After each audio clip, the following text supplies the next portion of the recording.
Brilliance Audio presents the unabridged recording of The Moonflower Vine, a novel by Jetta Carleton, performed by Natalie Ross. This book is for my father and my sisters, and in memory of my mother. The Family. 1. My father had a farm on the western side of Missouri, below the river where the Ozark Plateau levels to join the plains. This is a region cut by creeks where high pastures rise out of wooded valleys to catch the sunlight and fall away over limestone bluffs. It is a pretty country. It does not demand your admiration, as some regions do, but seems glad for it all the same. It repays you with serenity, corn and persimmons, blackberries, black walnuts, bluegrass, and wild roses. A provident land in its modest way. The farm lay in its heart, 200 acres on a slow brown stream called Little Tebow. The 19th century had not yet ended when my parents, Mathy and Callie Soames, first came to the farm. They arrived newly wedded with a tea kettle, a feather bed, and a span of mules.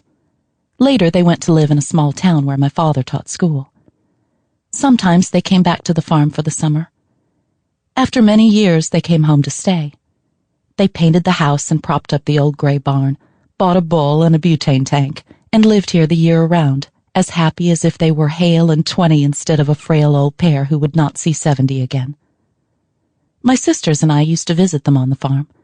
We came each summer, Jessica from deep in the Ozarks, Leonie from a little town in Kansas, and I from New York, where I worked in television, then a new industry, very mysterious to my family. To me, and somewhat to my sisters, these visits were like income tax, an annual inconvenience. There were always so many other ways we could have spent the time. But, old as we were, our parents were still the government. They levied the tribute, and we paid it. Once we got there, we were happy enough. We lapsed easily into the old ways, cracked the old jokes, fished in the creek, ate country cream, and grew fat and lazy. It was a time of placid unreality. The lives we lived outside were suspended, the affairs of the world forgotten, and our common blood remembered. No matter that our values differed now, that we had gone our separate ways, when we met like this on familiar ground, we enjoyed one another. I remember particularly a summer in the early 50s. Jessica's husband and Leonie's had stayed behind that year. One was a farmer, the other a mechanic, and neither could get away at the time. Only Leonie's boy had come with her. Sample complete.